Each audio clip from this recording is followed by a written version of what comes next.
Perkenalkan, nama saya Krisman Terpana, NPM 2320 semester 8. Halo, perkenalkan nama saya Asriana Tinandeva, NPM 2320029 semester 8.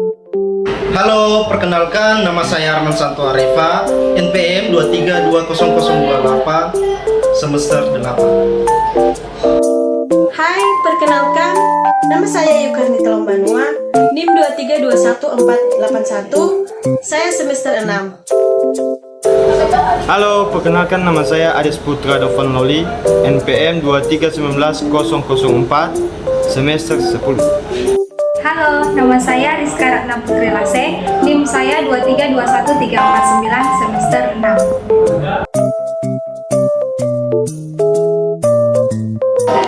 Nah, kami dari kelompok 1 akan membahas studi kasus yang berjudul Transformasi PT Bank Negara Indonesia atau Persero. PT Bank Negara Indonesia atau Persero merupakan salah satu bank terbesar di Indonesia dengan sejarah panjang sejak didirikan pada tahun 1946. BNI memiliki jaringan yang sangat luas di seluruh Indonesia dengan lebih dari 2.700 kantor cabang dan lebih dari 17.000 ATM. BNI menyediakan berbagai produk dan layanan perbankan seperti simpanan, kredit, dan layanan keuangan lainnya. Namun dalam beberapa tahun terakhir, BNI menghadapi berbagai tantangan seperti persaingan yang semakin ketat, perubahan regulasi, dan perubahan perilaku pelanggan. Nah, pada persaingan yang semakin ketat, yang dimana industri perbankan di Indonesia semakin kompetitif dengan kehadiran bank-bank baru dan perusahaan fintech yang inovatif. Kedua, perubahan regulasi, yang dimana industri perbankan tunduk pada berbagai regulasi yang terus berubah dan dapat berdampak pada bisnis BNI. Dan terakhir adalah perubahan perilaku pelanggan, yang dimana perilaku pelanggan terus berubah dengan semakin banyak pelanggan yang menggunakan layanan perbankan digital. Nah, dari studi kasus ini, PT Bank Negara Indonesia mengambil suatu strategi manajemen, yaitu analisis SWOT, yang dimana mereka menganalisis lingkungan eksternal dan juga lingkungan internal. Nah, setelah ini kami akan membahas apa saja kekuatan, kelemahan, peluang, dan juga ancaman yang akan dihadapi oleh PT Bank Negara Indonesia. Baik, sekarang saya akan melanjutkan untuk membahas materi kami. Jadi dalam menyelesaikan masalah di dalam PT tersebut, ada beberapa analisis SWOT yang mereka lakukan. Yang pertama yaitu kekuatan. Ada beberapa bagian kekuatan yang terdapat di dalam PT BNI tersebut atau yang terdapat di dalam studi kasus tersebut, yang dimana yang pertama yaitu jaringan yang luas, yang kedua merek yang kuat, dan yang ketiga yaitu sumber daya manusia. Baik, sekarang saya akan membahas satu persatu, yang dimana yaitu yang pertama jaringan yang luas.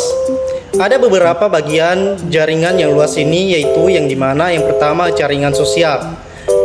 Jaringan sosial yang kita ketahui yaitu jaringan yang luas dalam konteks sosial mengacu pada jumlah besar koneksi atau teman di platform media sosial atau di dalam kehidupan yang nyata.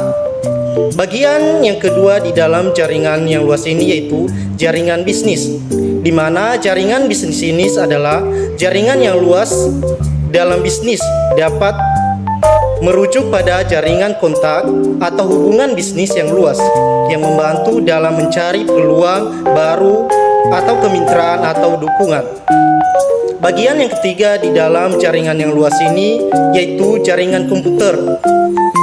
Jaringan komputer ini adalah jaringan yang luas yang dapat merujuk dari jaringan komputer yang meliputi area yang luas, yang dimana jaringan yang luas di dalam komputer ini yaitu geografisnya seperti jaringan area luas atau WAN yang menghubungkan kantor atau lokasi yang terpisah.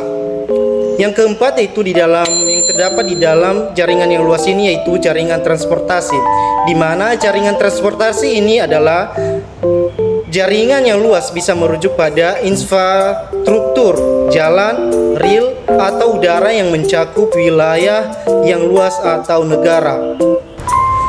Jaringan yang luas yang terdapat di studi kasus tersebut yaitu BNI memiliki jaringan yang luas di seluruh Indonesia dengan lebih dari 2.700 kantor cabang dan lebih dari 17 ATM.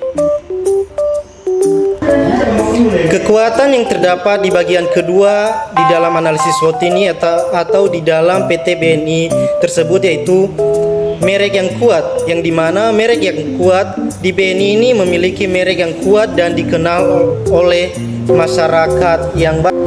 Ada beberapa jenis merek yang kuat, yang dimana yang pertama yaitu identitas yang jelas, yang dimana mereka memiliki logo, warna, dan gaya komunikasi yang konsisten dan mudah dikenali. Yang kedua yaitu kualitas produk atau jasa, di mana produk atau jasa yang ditawarkan harus berkualitas tinggi dan memenuhi atau melampaui harapan pelanggan atau harapan konsumen.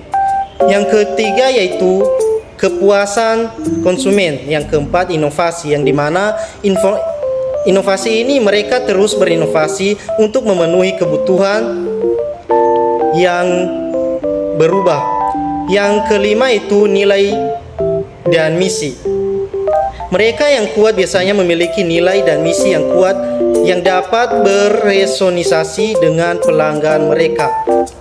Selanjutnya itu kekuatan yang terdapat di dalam analisis SWOT tersebut atau di dalam PT BNI tersebut yaitu sumber daya manusia, yang dimana BNI memiliki sumber daya manusia yang banyak yaitu sekitar 3.000 karyawan. Baik, saya akan melanjutkan pembahasan kami tentang kelemahan. Kelemahan terbagi 3 yaitu teknologi. Ya, kurang canggih, teknologi yang digunakan BNI masih kurang canggih dibandingkan dengan bank-bank lain. Yang kedua, kualitas layanan yang belum optimal. Kualitas layanan BNI masih belum optimal dengan seringnya terjadi antrian panjang di kantor cabang dan keluhan dari nasabah. Yang ketiga, biaya operasional yang tinggi. Biaya operasional BNI masih tinggi yang dapat berdampak pada profitabilitas.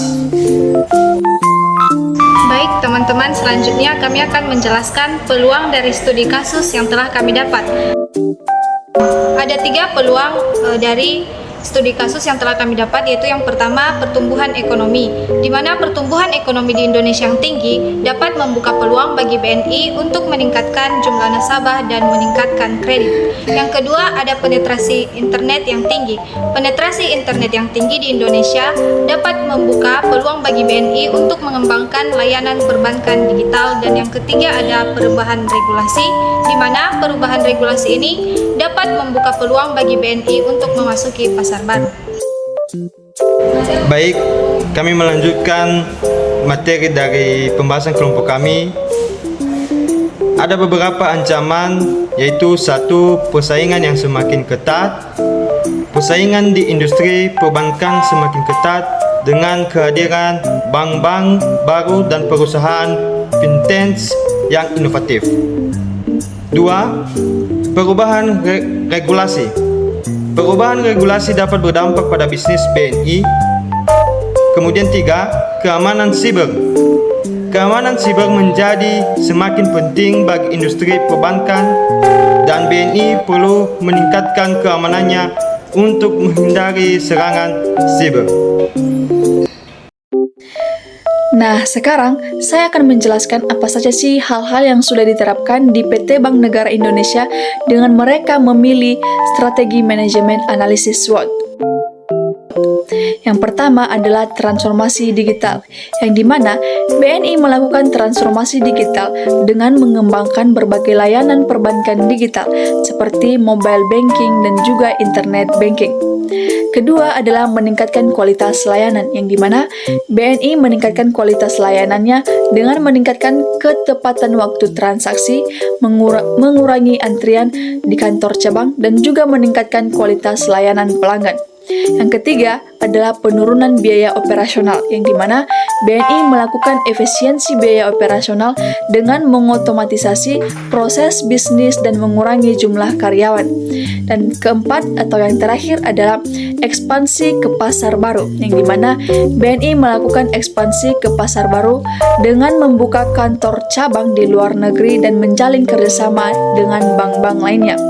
Nah, dari hal-hal atau strategi-strategi yang sudah diterapkan di PT Bank Negara Indonesia ini, mereka membuahkan hasil yang sangat positif. BNI berhasil meningkatkan jumlah nasabah, meningkatkan kredit, dan meningkatkan profitabilitas di bank tersebut. Dan juga BNI ini juga berhasil meningkatkan kualitas layanannya dan menjadi salah satu bank terbaik di Indonesia. Nah, itulah beberapa strategi atau hasil yang sudah diterapkan di PT Bank Negara Indonesia.